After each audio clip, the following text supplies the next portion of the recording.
Halo anak-anak peserta didik baru SMP Negeri 1 Tahap 2 Batu Apa kabar Anda pada hari ini? Semoga semuanya dalam keadaan sehat. Senang sekali saya Iwayan Sastra Gunada pada hari ini bisa menyampaikan materi dalam rangka masa pengenalan lingkungan sekolah tahun pelajaran 2021-2022. Adapun materi yang akan saya sampaikan pada kesempatan ini yaitu visi, misi, dan kurikulum pembelajaran. Untuk mengefisienkan waktu, ayo kita mulai. Visi sekolah.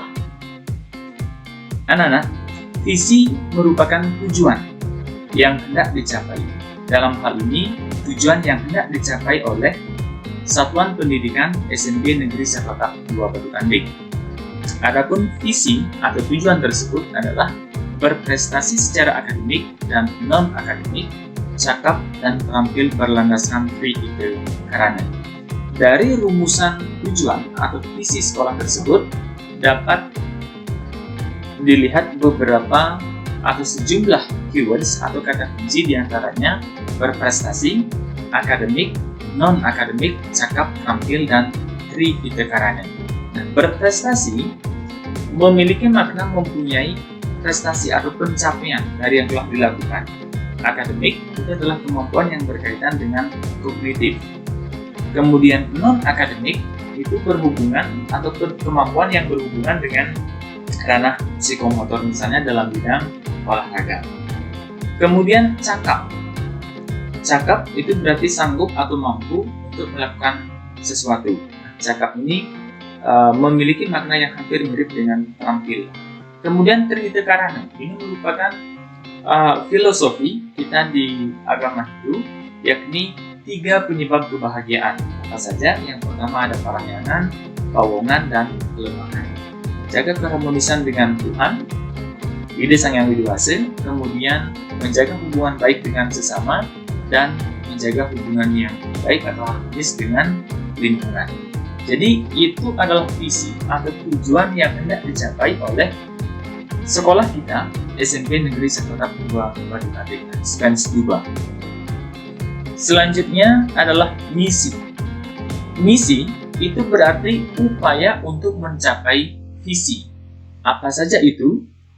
Nah, terdapat sejumlah misi atau upaya yang dilakukan untuk mencapai tujuan dari sekolah kita. Yang pertama adalah peningkatan standar kompetensi lulusan yang berkualitas dan peduli terhadap lingkungan hidup. Kemudian berikutnya pengembangan standar isi kurikulum yang sesuai dengan tuntutan dan tantangan masa depan. Karena ke depan tantangan dalam kehidupan pasti akan semakin kompleks. Berikutnya menyusun proses pembelajaran yang aktif, inovatif, kreatif, efektif, dan menyenangkan serta berwawasan lingkungan. Kemudian mengadakan peningkatan kompetensi tenaga pendidik dan tenaga kependidikan. Tenaga pendidik itu guru, kemudian tenaga kependidikan itu staf TU misalnya. Kemudian mengadakan sarana dan prasarana pendidikan yang relevan, mutakhir, dan ramah lingkungan. Berikutnya menyusun pengembangan standar pengelolaan pendidikan yang mengacu manajemen berbasis sekolah yang berbudaya lingkungan. Kemudian misi berikutnya menyusun sumber pembiayaan sekolah yang sesuai dengan standar pembiayaan. Menyusun pengembangan standar penilaian pendidikan yang berafiliasi dengan lingkungan hidup. Mewujudkan sekolah yang bersih, hijau, clean and green, dengan meminimalisasi hasil sampah yang tidak bermanfaat dan mengurangi penggunaan plastik. Nah, tentunya ini akan melibatkan atau membutuhkan partisipasi anak-anak untuk menjaga lingkungan sekolah kita bebas plastik dan menjadi lingkungan yang bersih serta hijau. Kemudian mewujudkan kepedulian terhadap lingkungan alam sekitar dengan melindungi dan menjaga kelestarian lingkungan hidup. Melaksanakan upaya pencegahan penyemaran lingkungan karena sampah. Terakhir, melaksanakan upaya pencegahan kerusakan lingkungan hidup karena sampah. Jadi itu adalah sejumlah upaya atau misi guna mencapai visi dari sekolah kita. Berikutnya, saya akan sampaikan berkaitan dengan kurikulum. Kemungkinan besar sejumlah atau sebagian anak-anak masih asing dengan istilah kurikulum. Kurikulum itu merupakan seperangkat rencana dan pengaturan mengenai tujuan, isi, dan bahan pelajaran serta cara yang digunakan sebagai pedoman penyelenggaraan kegiatan pembelajaran untuk mencapai tujuan pendidikan tertentu. Jadi peran kurikulum ini amat penting karena proses pembelajaran atau kegiatan pembelajaran di sekolah mestinya atau harusnya berlandaskan pada kurikulum yang disusun oleh tim pengembang kurikulum serta pendidikan. Kemudian sekolah kita itu menggunakan kurikulum 2013. Perlu Pak sampaikan beberapa karakteristik dari kurikulum 2013. Yang pertama, menggunakan pendekatan saintifik atau menggunakan pendekatan ilmiah. Nah, pendekatan ilmiah itu memiliki beberapa ciri-ciri atau sintaks pembelajaran, tapi sintaks ini bisa reversible, artinya tidak harus setelah ini setelah ini, ada bisa dibolak-balik. Adapun sintaks tersebut mengobservasi, kemudian menanya, mencoba, mengasosiasi, dan mengomunikasikan. Jadi proses pembelajaran di kelas nanti akan diarahkan untuk melewati fase-fase itu. Berikutnya, syarat pendidikan karakter. Nah, kurikulum 2013 ini menekankan pada pendidikan atau pengembangan karakter anak-anak.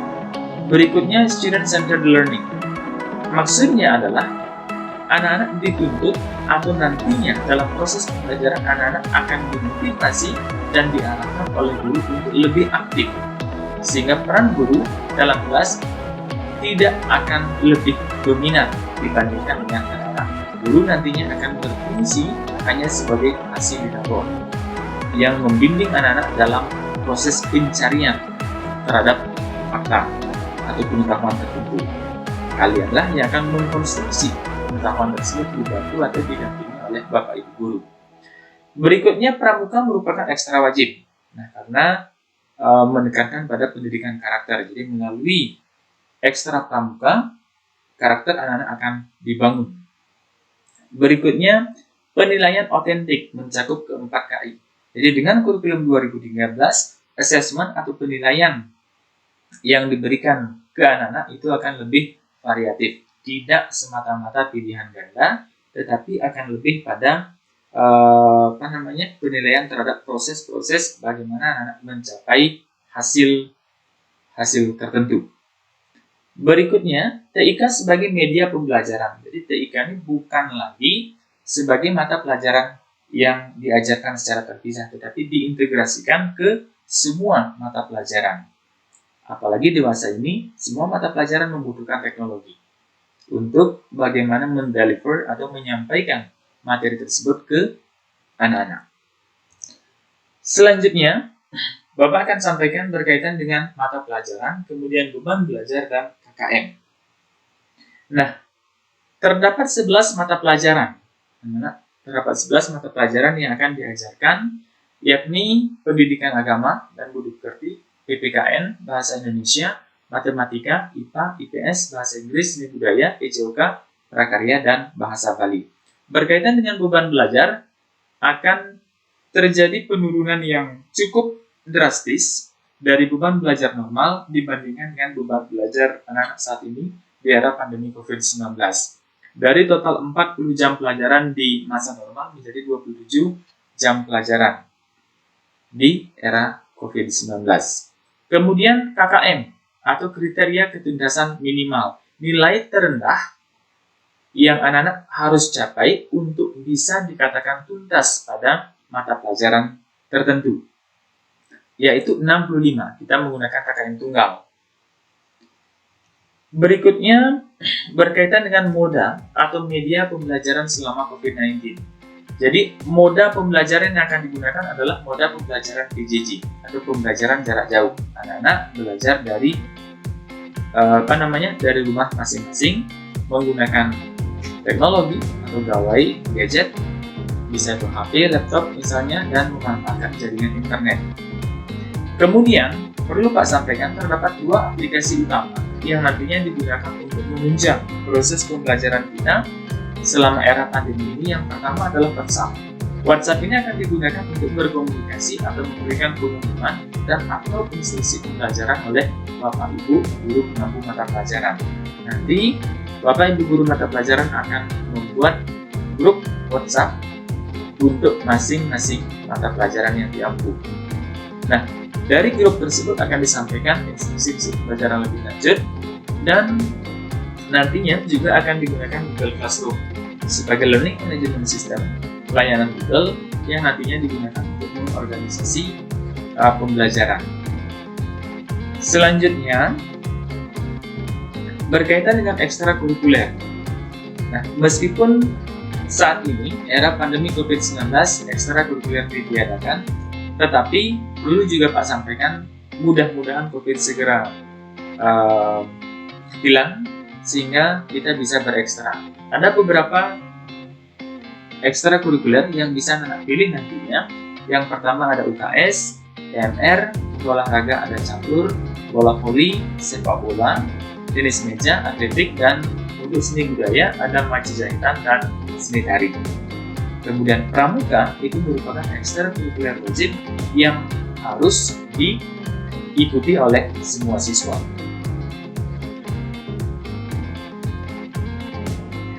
Selanjutnya akan Pak sampaikan berkaitan dengan penilaian.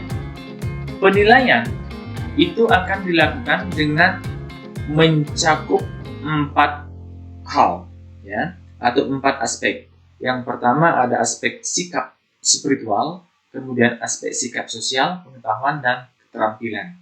Jadi sikap spiritual yang akan dinilai itu berkenaan dengan penghayatan dan pengamalan terhadap ajaran agama yang anak-anak anut. Misalnya, apakah kalian bersembahyang dengan sungguh-sungguh? Apakah kalian tidak mengganggu teman ketika bersembahyang? Itu pun beberapa poin yang akan dinilai. Kemudian sikap sosial. Jadi bagaimana hubungan anak-anak dengan orang lain? Apakah anak-anak peduli? Apakah anak-anak disiplin? Apakah anak-anak bertanggung jawab dalam mengerjakan tugas? Selanjutnya berkaitan dengan pengetahuan. Ya, ini berkaitan dengan kognitif, pengetahuan baik itu faktual, konsep maupun prosedur. Bagaimana melakukan sesuatu, apakah anak-anak memiliki pengetahuan tersebut. Kemudian keterampilan. Keterampilan itu berkenaan dengan bagaimana anak-anak mengaplikasikan, ya, atau menunjukkan pengetahuan yang anak-anak miliki dalam bentuk karya. Itu yang dimaksud dengan keterampilan. Semisal dalam bahasa, anggaplah bahasa Inggris, anak-anak mengetahui, memiliki pengetahuan berkaitan dengan teks prosedur. Misalnya, teks prosedur adalah teks yang digunakan untuk menceritakan bagaimana melakukan atau membuat sesuatu.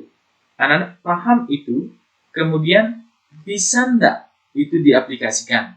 Misalnya, bisa enggak anak-anak mendemonstrasikan membuat kopi misalnya.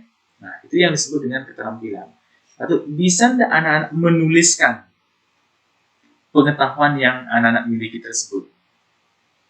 Kemudian berkaitan dengan nilai rapor. Nah, nilai yang tertulis di rapor anak-anak itu didapatkan dari rekapitulasi, kemudian atau pengolahan nilai harian, penilaian tengah semester, dan penilaian akhir semester.